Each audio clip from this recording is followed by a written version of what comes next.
Hello and welcome to Capital Online TV. My name is Anita Nderu and these are the stories making headlines. The Teachers Service Commission now says teachers who fail to report to schools in the northeastern parts of Kenya before the February 2nd deadline can still do so. Chief Executive Officer Gabriel Lengoiboni indicated that disciplinary action by the Commission can only be initiated once action has been taken by the affected schools. He said the Commission would not issue any interdiction or transfer letters from the TSC headquarters.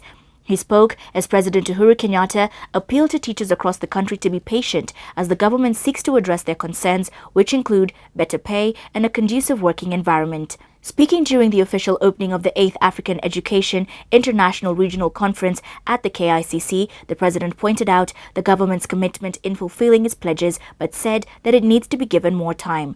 President Kenyatta, who steered clear of the Mandera crisis, stressed that a number of projects in the education sector have been given priority, and if teachers are patient, their issues will be addressed in due time. We have moved to improve the pay of teachers. Yes, SG and Chair and my sister Mudhoni here and others will say we have not yet done enough. But Rome wasn't built in a day, my friends. Step by step. The problem would be if we were going back. But if each time we're making progress, let us give each other time and space. Because the end goal we share. It is just how soon do we get there. That's all. Tutembee pole pole na tutafika jameni. Na wahakikishia tutafika. The Coalition for Reforms and Democracy says it is the responsibility of the Independent Electoral and Boundaries Commission to work with the police to ensure security during by-elections instead of threatening to cancel them. CORD leader Raila Odinga says they will work closely with authorities to ensure a peaceful by-election in Homa Bay and Kajiado after the recent cases of violence. Speaking when handing over a nomination certificate to ODM candidate Elijah Memusi, Odinga said CORD is ready to conduct the two by-elections peacefully and democratically. IEBC had threatened to call off the Homa Bay by-election over a series of violence that has seen ODM candidate Moses Kajwang attacked.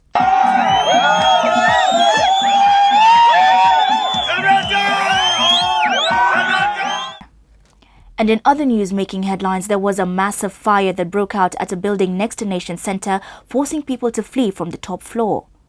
The fire broke out on the second floor, burning stalls and other businesses there. Several people, including those who tried to jump down, were evacuated and no major injuries were reported.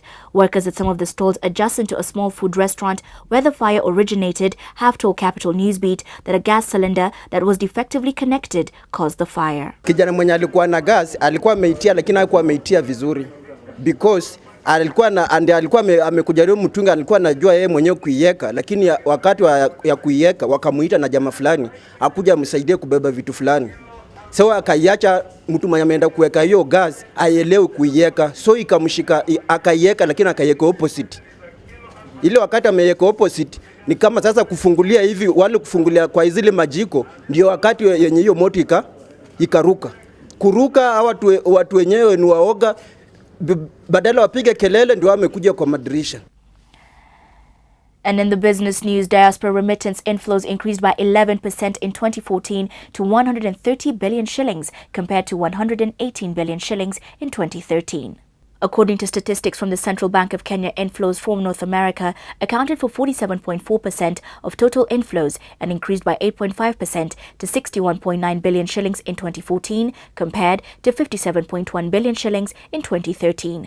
Remittance inflows from Europe and the rest of the world also increased by 2.76 billion and 4.9 billion shillings to 35.6 billion shillings and 32.9 billion shillings respectively in 2014. This comes as the country launched the Kenya Diaspora Policy as well as a new foreign policy which seeks to enhance the country's engagement with other nations. And now coming up, a look at the financial market.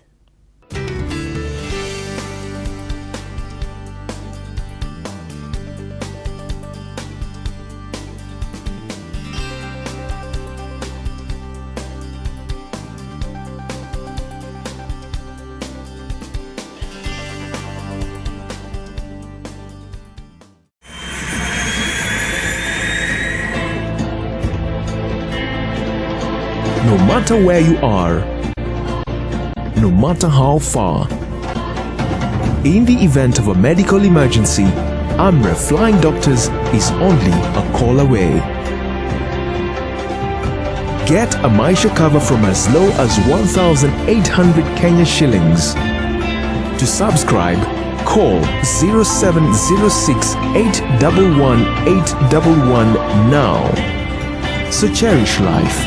Get a Maisha cover today. And on the sports news, the Confederation of African Football has banned a Mauritian referee for 6 months and slapped a 4.7 million shilling fine on Tunisia following a controversial AFCON quarterfinals game in Equatorial Guinea. The host nation equalized off a dubious stoppage time penalty and went on to a shock 2-1 win over the Carthage Eagles last Saturday in Bata. According to CAF, Equatorial Guinea was fined 460,000 shillings for a pitch invasion and warned to tighten security at match venues ahead of the semi-finals. That's all we had for you today. For the latest on these and other stories, log on to www.capitalfm.co.ke/TV. I'm Anita Ndero.